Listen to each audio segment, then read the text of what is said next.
Everyone, this is Ritu and welcome to study more knowledge. तो आज से हम शुरुआत कर रहे हैं हमारी एक नई सीरीज़ की, जो कि है जनरल नॉलेज पर आधारित। तो किसी भी कम्पिटिटिव एग्जाम की आप तैयारी कर रहे हो जिसमें कि आपका जनरल नॉलेज या फिर जनरल अवेयरनेस या फिर सामान्य ज्ञान पूछा जाता है, सभी के लिए ये सीरीज़ हेल्पफुल रहेगी, क्योंकि जो सब्जेक्ट्स इसमें इंक्लूड होते हैं वो सभी एग्जाम्स में आते हैं। तो काफ़ी सारे सब्जेक्ट्स होते हैं जिसमें से कि जनरल नॉलेज में पूछा जाता है। अब क्योंकि उनको डिटेल में पढ़ना पॉसिबल नहीं होता, तो उसके लिए सबसे बेस्ट मेथड यही रहता है कि आप ज़्यादा से ज़्यादा क्वेश्चंस की प्रैक्टिस करें। और इस जो श्रृंखला की हम शुरुआत कर रहे हैं, कई एग्ज़ाम्स को ध्यान में रख करके कर रहे हैं। तो आप देख सकते हैं स्क्रीन पर मैंने लिख दिया है, लेकिन इसके अलावा और भी अगर एग्ज़ाम हैं जिसमें कि ये सब्जेक्ट से रिलेटेड क्वेश्चन पूछे जाते हैं, तो आपके लिए ये सीरीज़ काफ़ी हेल्पफुल रहेगी। तो इसमें हम करने वाले हैं किस तरह से क्वेश्चंस को, तो इसमें हम करेंगे सब्जेक्ट वाइज क्वेश्चंस, और उसमें भी जिस टॉपिक से हम क्वेश्चंस लेंगे उस टॉपिक को मैं आपको बता दूंगी। जैसे कि आप देख रहे हैं कि आज जो हमारी क्लास है वो है हमारी मॉडर्न हिस्ट्री पर बेस्ड, और मॉडर्न हिस्ट्री से रिलेटेड कुछ क्वेश्चंस आपको मिलेंगे इस क्लास में, जिसमें कि जो हमारा टॉपिक है वो है ब्रिटिश सत्ता का विस्तार। तो ब्रिटिश लोगों ने किस तरह से अपनी सत्ता का भारत में विस्तार किया था, उससे रिलेटेड इसमें क्वेश्चंस होंगे, और काफ़ी महत्वपूर्ण ये चैप्टर है, तो उससे मैंने क्वेश्चंस ये लिए हैं। साथ ही साथ कुछ एक्सप्लेनेशन भी आपको मिलेगी साथ में, तो काफ़ी सारे क्वेश्चंस आपके इससे तैयार हो जाएंगे। तो रेगुलर इस सीरीज़ को फॉलो करें, और कैसी आपको लगी सीरीज़ ये कमेंट बॉक्स में हमें ज़रूर बताएं। तो चलिए शुरू करते हैं हमारी आज की क्लास। तो आज की क्लास का पहला क्वेश्चन हम देख लेते हैं। पहला क्वेश्चन है, प्लासी की लड़ाई जो कि 1757 में हुई थी, इसमें अंग्रेजी सेना का नेतृत्व किसने किया? तो इसका आंसर हमारा हो जाएगा, देखो इसको आप एक क्विज की तरह करें, मेरा आंसर बताने से पहले आप आंसर कर दें और फिर आप करेक्ट उत्तर देखें। क्योंकि मैं लाइव क्लासेस नहीं करा रही हूँ, रिकॉर्डेड है, तो इसमें मैं टाइम नहीं लूँगी और आंसर बताऊँगी साथ ही साथ, तो आप पॉज करके आंसर अपना दे सकते हैं। तो करेक्ट उत्तर इसका देख लेते हैं। इसका उत्तर हो जाएगा ऑप्शन नंबर 1, रॉबर्ट क्लाइव ने। तो जो अंग्रेजी सेना था उसका जो नेतृत्व कर रहे थे, यानी कि जिनके नेतृत्व में ये युद्ध हुआ था, वो थे रॉबर्ट क्लाइव अंग्रेजी सेना की तरफ से। और प्लासी का पहला युद्ध था ये 23 जून 1757 को मुर्शिदाबाद के दक्षिण में 22 मील दूर जो नदिया जिला है उसमें गंगा नदी के किनारे प्लासी नाम की जगह पर यह हुआ था, इसीलिए इसका नाम प्लासी का युद्ध रखा गया। और कंपनी की सेना ने रॉबर्ट क्लाइव के नेतृत्व में नवाब सिराजुद्दौला को हरा दिया। तो क्वेश्चन किसी भी तरह से पूछा जा सकता है, ये भी पूछा जा सकता है कि किसको हराया, और कई सारे क्वेश्चन इसमें बन सकते हैं। तो जो भी ज़रूरी एक्सप्लेनेशन होगी वो हम देखते रहेंगे। सेकंड क्वेश्चन है आपका, क्लाइव को बंगाल का गवर्नर बनाया गया। तो कौन सा ईयर था जब रॉबर्ट क्लाइव को बंगाल का गवर्नर बनाया गया? इसका सही उत्तर देख लेते हैं। इसका सही उत्तर हो जाएगा हमारा ऑप्शन नंबर 3। तो ये हो जाएगा हमारा 1758 ईस्वी में क्लाइव को बंगाल का गवर्नर बनाया गया। और क्यों बनाया गया था? देखो, बंगाल के गवर्नर जो हैं, प्लासी के युद्ध के समय बंगाल में जो गवर्नर था उस टाइम पर वो था डैक। तो प्लासी का युद्ध जो हुआ था उसमें क्लाइव की बुद्धिमत्ता देखी गई कि किस तरह से उसने अपनी बुद्धिमत्ता से प्लासी के युद्ध में विजय प्राप्त की। तो इसी वजह से प्लासी की विजय के बाद ईस्ट इंडिया कंपनी ने लॉर्ड क्लाइव को बंगाल का गवर्नर बना दिया, क्योंकि देख लिया वो कितना इंटेलिजेंट है और किस तरह से रणनीति बना करके युद्ध में विजय प्राप्त कर सकता था। तो ये रीज़न है जो कि क्लाइव को गवर्नर बनाया गया। नेक्स्ट क्वेश्चन है, बक्सर के युद्ध में अंग्रेजी सेना का नेतृत्व करने वाला कौन था? तो अंग्रेजी सेना का पूछा है हमसे, इसका उत्तर हो जाएगा हमारा ऑप्शन नंबर 3, हेक्टर मुनरो। तो देखो, प्लासी के युद्ध में किसने नेतृत्व किया था? क्लाइव ने। और बक्सर के युद्ध में किया था हेक्टर मुनरो ने, जो कि ये युद्ध हुआ था 1764 ईस्वी में। तो इनका पूछा जाता है ये इस तरह के क्वेश्चंस कि किस युद्ध में किसने नेतृत्व किया था। तो किसी भी तरफ का पूछा जा सकता है, अंग्रेजी सेना का या फिर जो दूसरी तरफ की सेना है उसके बारे में भी पूछा जा सकता है। तो बक्सर के युद्ध में एक और तो थे मुगल सम्राट शाह आलम द्वितीय, अवध का नवाब शुजाउद्दौला और मीर कासिम। देखो, इन तीनों का गठबंधन था, एक साथ थे ये, और ये तीनों एक साथ थे। और एक तरफ थी अंग्रेजी सेना, और इनका जो नेतृत्व कर रहे थे वो कर रहे थे कैप्टन मुनरो, अंग्रेजी सेना का। तो इसमें फैक्ट ध्यान रखेंगे। आगे बढ़ते हैं। बंगाल का द्वैध शासन कब से कब तक चला? तो इसका सही उत्तर देख लेते हैं। बंगाल का द्वैध शासन जो चला वो चला आपका 1765 से 1772 ईस्वी तक। और इसके बारे में और थोड़ी चीज़ें देख लेते हैं। बंगाल में द्वैध शासन ये 1765 से 72 तक चला, और अंग्रेजों ने क्योंकि मुगल बादशाह को पराजित किया था, इसलिए अंग्रेजों ने मुगल बादशाह से 12 अगस्त 1765 में इलाहाबाद की संधि की, और उसके बाद से ही ये द्वैध शासन लागू हो गया था। फिर 1773 ईस्वी में रेगुलेटिंग एक्ट पारित हुआ था, जिसके बाद ये द्वैध शासन हटा लिया गया था। तो इसका मतलब ये 72 तक चला था, और 73 भी कहीं कहीं आपको मिल सकता है इसमें। नेक्स्ट क्वेश्चन है हमारा, वर्ष 1798 ईस्वी में लॉर्ड वेलेस्ली द्वारा प्रस्तावित सहायक संधि, सब्सिडियरी अलायंस इसको इंग्लिश में कहते हैं, को स्वीकार करने वाला सबसे पहला भारतीय शासक था। तो ये क्वेश्चन बहुत बार पूछा जाता है, एसएससी में आया हुआ क्वेश्चन है ये। तो सबसे पहले किसने ये सहायक संधि स्वीकार करी थी? तो इसका ऑप्शन नंबर 2 सही हो जाएगा, हैदराबाद का निज़ाम ने। तो इन्होंने सबसे पहले सहायक संधि इनकी स्वीकार की थी। क्या था इस सहायक संधि में? देखो, जिस समय लॉर्ड वेलेस्ली 1798 में भारत का गवर्नर बना था, उस समय अंग्रेजी कंपनी की भारत में जो स्थिति थी कुछ खास मजबूत नहीं थी। तो इन्होंने क्या किया कि भारतीय प्रांतों पर इनको नियंत्रण रखना था, फ्रांसीसी प्रभाव को कम करना था, क्योंकि उस टाइम पे फ्रांसीसी, पुर्तगाली ये सब भी लगे पड़े थे अपना कब्जा जमाने में भारत पर। तो फ्रांसीसी प्रभाव को कम करने के लिए और एक शक्तिशाली सेना बनाने के लिए एक योजना इन्होंने तैयार करी, जिसको कि नाम दिया गया सहायक संधि का। तो आज जाना जाता है इस संधि के मतलब इसको सहायक संधि के नाम से। और ये एक प्रकार की मैत्री संधि थी, मतलब एक तरह से मित्रता पूर्वक संधि थी, जिसका प्रयोग 1798 से 1805 तक भारत के गवर्नर जनरल रहे लॉर्ड वेलेस्ली ने भारत के देशी राज्यों से संबंध स्थापित करने के लिए किया था। तो भारत के जो देशी राज्य थे उनसे संबंध स्थापित करने के लिए इस संधि का प्रयोग किया गया। और सहायक संधि जो थी अंग्रेजों की साम्राज्यवादी नीति पर आधारित थी। तो इस संधि के प्रयोग से भारत में अंग्रेजी सत्ता की श्रेष्ठता स्थापित हो गई। तो इसमें मतलब अगर मतलब हम कहें कि लॉर्ड वेलेस्ली इस संधि के आविष्कारक थे, तो ये नहीं थे। सबसे पहले जो प्रयोग किया था इस सहायक संधि का वो किया था फ्रांसीसी डुप्ले ने। लेकिन अगर हम कहें ब्रॉड लेवल पे व्यापक तरीके से इसका जो प्रयोग किया वो किया था लॉर्ड वेलेस्ली ने, इसलिए इससे ही नाम जुड़ता है सहायक संधि का। तो सबसे पहले अगर पूछा जाए कि प्रयोग किसने किया था, तो फ्रांसीसी डुप्ले ने किया था। और अब देख लेते हैं कि सहायक संधि वाले राज्य कौन थे जिन्होंने सहायक संधि स्वीकार करी थी। सबसे पहले जो नाम आता है वो आता है हैदराबाद का। सीक्वेंस याद रखेंगे, ईयर वाइज की कभी कभी पूछ लिया जाता सीक्वेंस इनका।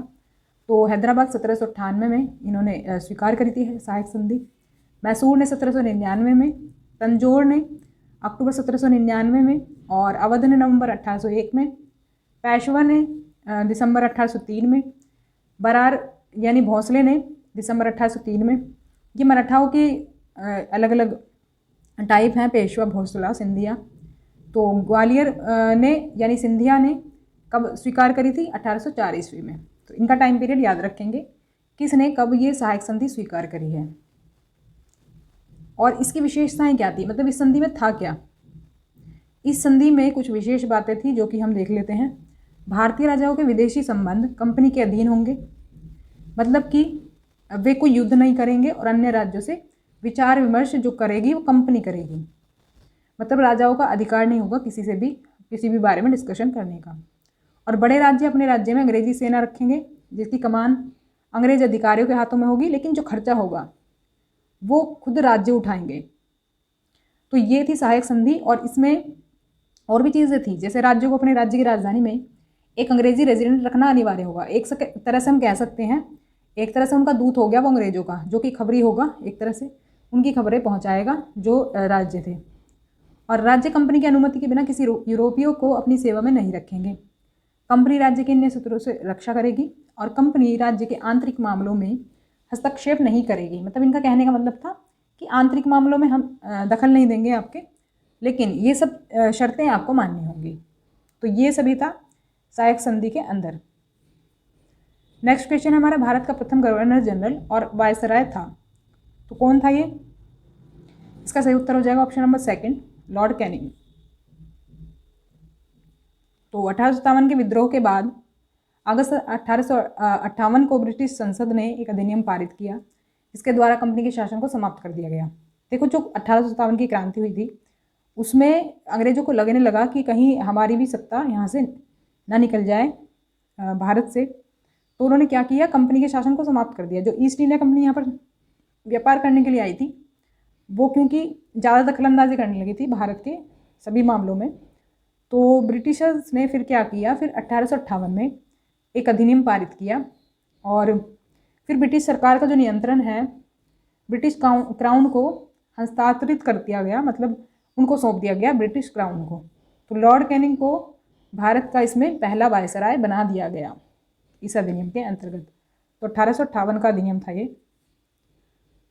तो नेक्स्ट क्वेश्चन है, तीसरे अंगल मैसूर युद्ध को रोकने के लिए टीपू सुल्तान ने अंग्रेजों के साथ कौन सी संधि की? तीसरे अंगुल मैसूर युद्ध के बाद हुई थी हमारी श्रीरंगपट्टनम की संधि। ऑप्शन नंबर सेकंड इसका सही उत्तर होगा। 18 मार्च 1792 को श्रीरंगपट्टनम की संधि पर हस्ताक्षर किए गए और इसके साथ ही तृतीय अंगल मैसूर युद्ध की समाप्ति हुई थी। तो इस संधि पर अंग्रेजों की ओर से तो लॉर्ड कॉर्नवालिस थे, और जबकि जो टीपू की तरफ से थे टीपू सुल्तान और हैदराबाद के निज़ाम। नेक्स्ट क्वेश्चन देख लेते हैं। हड़प नीति जो थी, इसको कई नामों से पुकारते थे, राज्यक्षय और जप्ती सिद्धांत, डॉक्ट्राइन ऑफ लैप्स इसका इंग्लिश में नाम है। तो ये किसके द्वारा लागू की गई थी? तो ये लागू की गई थी ऑप्शन नंबर 4, लॉर्ड डलहौजी के द्वारा। तो ये जो थी हमारी हड़प नीति, ये एक तरह की रणनीति थी अपने राज्य विस्तार की अंग्रेजों की। तो वर्ष 1848 में लॉर्ड डलहौजी भारत का गवर्नर जनरल बनकर आया और लॉर्ड वेलेस्ली के बाद डलहौजी ही अगला महत्वपूर्ण गवर्नर जनरल था। तो डलहौजी से पहले वेलेस्ली था। इसे इसकी साम्राज्यवादी नीतियों के लिए याद किया जाता है और गवर्नर जनरल बनते ही उसने अंग्रेजी साम्राज्य की सीमाओं का विस्तार शुरू कर दिया और उसने 3 नीतियाँ बनाई।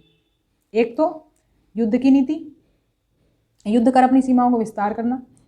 दूसरी थी इसकी कुप्रशासन की नीति, मतलब कि जो अपने सहयोगी राज्य थे उस पर आरोप लगा देता था कुप्रशासन का, मतलब आपसे प्रशासन नहीं चल रहा है या फिर कुछ गलत काम कर रहे हैं, और उससे फिर कब्जा कर लेता था उन राज्यों पर। और तीसरा था इसका व्यक्तिगत का सिद्धांत, जिसे कि हड़प नीति कहते हैं। इसकी बेसिकली जो मेन बात थी वो थी कि उत्तराधिकारी ना होने पर इन्होंने कहा कि आप किसी भी पुत्र को गोद नहीं ले सकते। दत्तक पुत्र पर इन्होंने रोक लगा दी, जो कि होता है गोद लेने वाला बेटा, दत्तक पुत्र। तो मतलब उत्तराधिकारी अगर नहीं होगा आपका तो मतलब कि वो जो राज्य होंगे वो अंग्रेजों के उसमें आ जाएंगे, कब्जे में आ जाएंगे। आप कोई जो है संतान गोद नहीं ले सकते। तो ये था इनका व्यक्तिगत का सिद्धांत। और इसमें अगर राज्यों की बात करें तो कौन कौन से राज्य इन्होंने हड़पे थे हड़प नीति के अंतर्गत, क्रम भी पूछा जाता कभी कभी इनका, और ये भी पूछा जाता कि सबसे पहला कौन सा था। तो सबसे पहला राज्य था इसमें सतारा, जो कि 1848 में इन्होंने हड़पा था।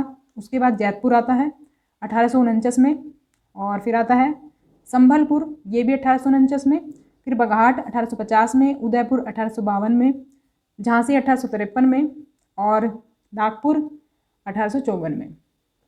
तो राजपूत राज्य करौली के मामले में डलहौजी के निर्णय को डायरेक्टरों ने अस्वीकार कर दिया और अवध का विलय डलहौजी ने कुशासन के आरोप में 1856 में किया था।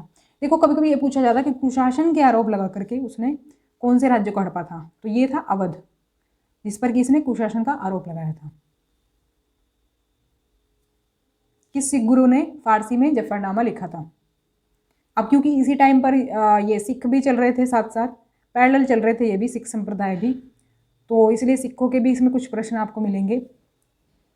तो ये है इसका सही उत्तर ऑप्शन नंबर 3, गुरु गोविंद सिंह। तो जफरनामा, इसको विजय पत्र भी कहते हैं, गुरु गोविंद सिंह द्वारा मुगल शासक औरंगजेब को लिखा गया था और जफरनामा 10वें ग्रंथ का एक भाग है और इसकी भाषा है फारसी। हो सकता है भाषा पूछ ली जाए। नेक्स्ट क्वेश्चन है, भारत में डाक व्यवस्था शुरू करने वाला ब्रिटिश गवर्नर जनरल था? तो इसका उत्तर हो जाएगा हमारा ऑप्शन नंबर 1, लॉर्ड डलहौजी। तो वास्तविक जो शुरुआत है डाक व्यवस्था की वो मानी जाती है लॉर्ड डलहौजी के टाइम पीरियड की। और वैसे थोड़ा बहुत जिक्र इसका पहले भी हुआ है 1766 में भी, लेकिन वो वास्तविक शुरुआत नहीं मानी जाती, ये मानी जाती है 1854 में शुरुआत इसकी। डलहौजी ने आधुनिक भारतीय डाक सेवा की नींव रखी थी। डलहौजी ने समान डाक दरों की शुरुआत करी और इंडियन पोस्ट ऑफिस अधिनियम 1854 को पारित किया था। डलहौजी ने लॉर्ड विलियम बेंटिक के 1837 के अधिनियम में काफ़ी सुधार किया था और जिसने भारत में डाकघरों की शुरुआत की थी। इसने पूरे देश के लिए पद का महानिदेशक बनाया था। तो ये इंपॉर्टेंट पॉइंट्स कुछ ध्यान रखेंगे। नेक्स्ट क्वेश्चन है, किस सिख गुरु ने गुरु नानक की जीवनी लिखी थी? तो इसका उत्तर हो जाएगा हमारा ऑप्शन नंबर 4, गुरु अर्जुन देव ने। गुरु अर्जुन देव सिखों के 5वें गुरु थे। इन्होंने सिखों के धार्मिक ग्रंथ आदि ग्रंथ की रचना की। इसमें गुरु नानक की प्रेरणादायक प्रार्थनाएं और गीत संकलित हैं। नेक्स्ट क्वेश्चन है हमारा, सिखों के सैन्य संप्रदाय खालसा पंथ का प्रवर्तन किसने किया? तो ऑप्शन नंबर 3 इसका सही उत्तर होगा गोविंद सिंह ने। तो सिखों के सैन्य संप्रदाय खालसा का प्रवर्तन सिखों के 10वें और अंतिम गुरु जो माने जाते हैं गुरु गोविंद सिंह के द्वारा किया गया था। और खालसा का अर्थ होता है खालिस, अर्थात विशुद्ध या फिर निर्मल कहें हम, या फिर बिना किसी मिलावट वाला व्यक्ति, बिना किसी छल कपट वाला। तो सभी जातियों के वर्ग भेद को समाप्त करने, उनमें आत्मसम्मान और प्रतिष्ठा पैदा करने की भावना से गुरु गोविंद सिंह ने 1699 ईस्वी में खालसा पंथ की स्थापना की थी। तो ईयर भी हो सकता है पूछ लिया जाए, तो एक तरह से इसको ध्यान रखेंगे। 1757 में सिराजुद्दौला किसके द्वारा पराजित किया गया था? तो ये क्वेश्चन थोड़ा सा हम कह सकते हैं हमारे स्टार्टिंग के क्वेश्चन से मिलता जुलता है। तो ये हमारा उत्तर हो जाएगा ऑप्शन नंबर 3, क्लाइव।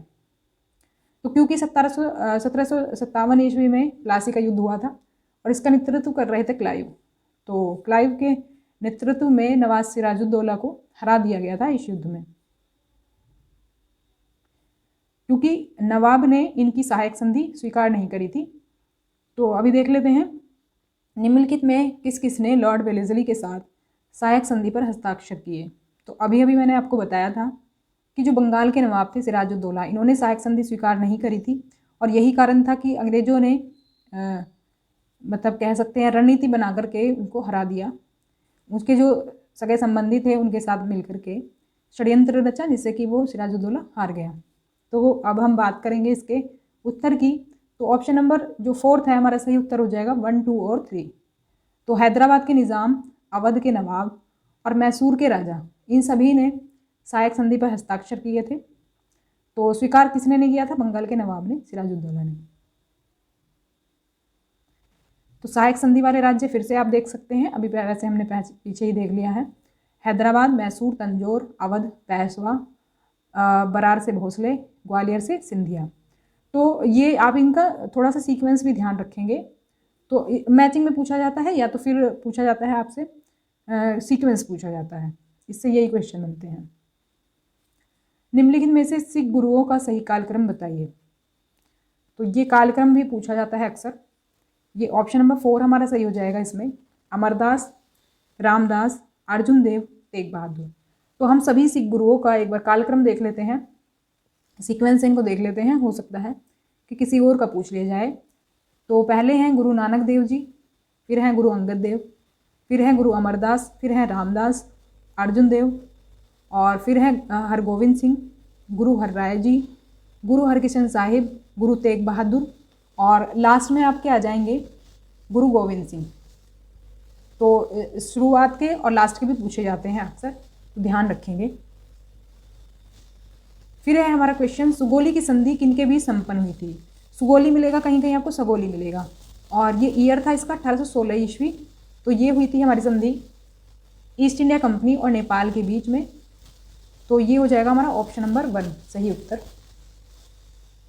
तो 4 मार्च 1816 को हुई थी ये संधि नेपाल के राजा के साथ और 2 दिसंबर 1815 को हस्ताक्षर इस पे हुए थे और फिर मतलब युद्ध चल रहा था एक तरह से अंग्रेजों के बीच और नेपाल के बीच।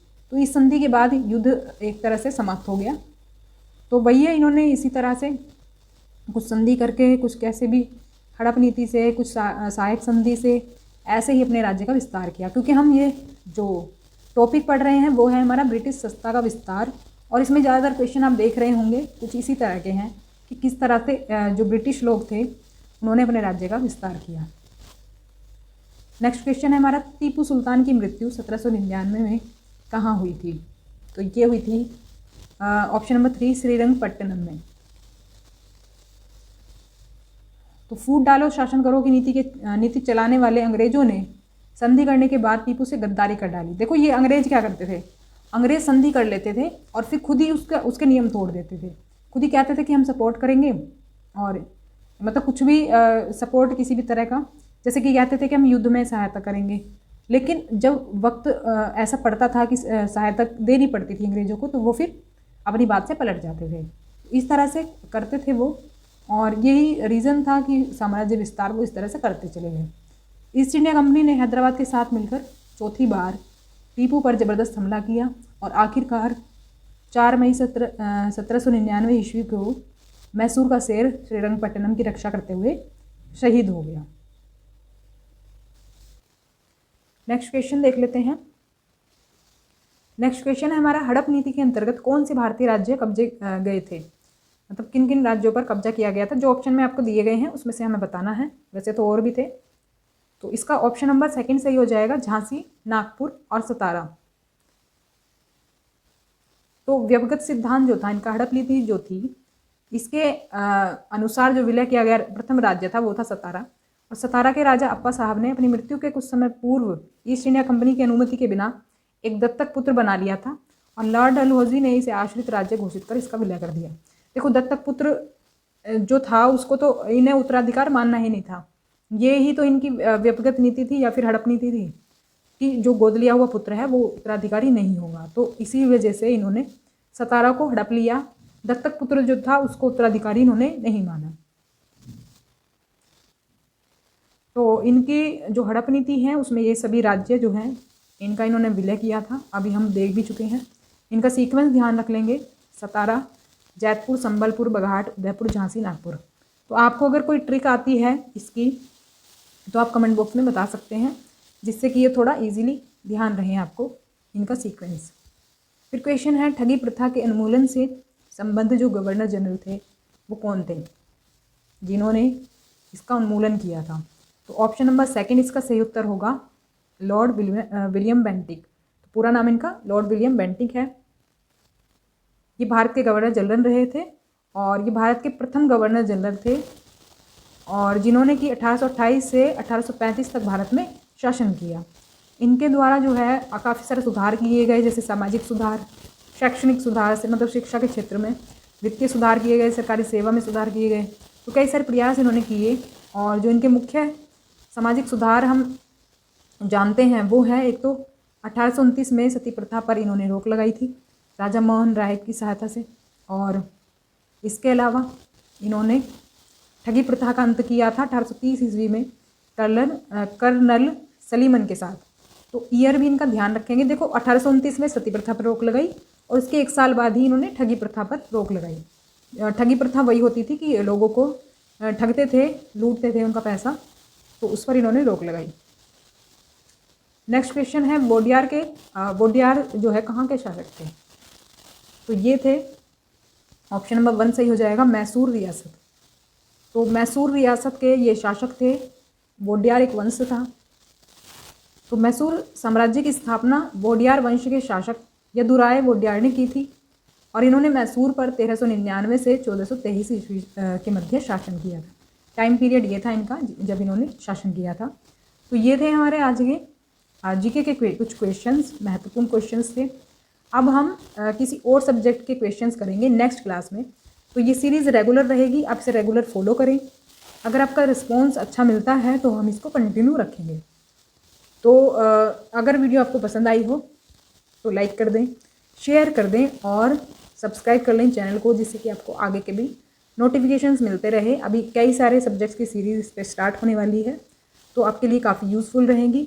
DTPS भी हो या फिर कोई और एग्ज़ाम हो, तो सभी के लिए ये सीरीज़ यूज़फुल है, क्योंकि आपको पता ही है DTPS में जो कॉमन पेपर आता है उसमें जीके पूछी जाती है 20 मार्क्स की। अब अलग से टॉपिक पढ़ना तो पॉसिबल नहीं है, तो क्वेश्चन के थ्रू ही आपकी बेहतर तैयारी हो जाएगी। तो इसी तरह से तैयारी करेंगे। तो मिलते हैं नेक्स्ट क्लास में। और अगर आपको इसकी PDF चाहिए तो लिंक डिस्क्रिप्शन बॉक्स में मिल जाएगा टेलीग्राम का, वहाँ से आप इसकी PDF डाउनलोड कर सकते हैं। तो मिलते हैं नेक्स्ट क्लास में, तब तक के लिए stay connected and keep watching study more knowledge. Thanks for watching.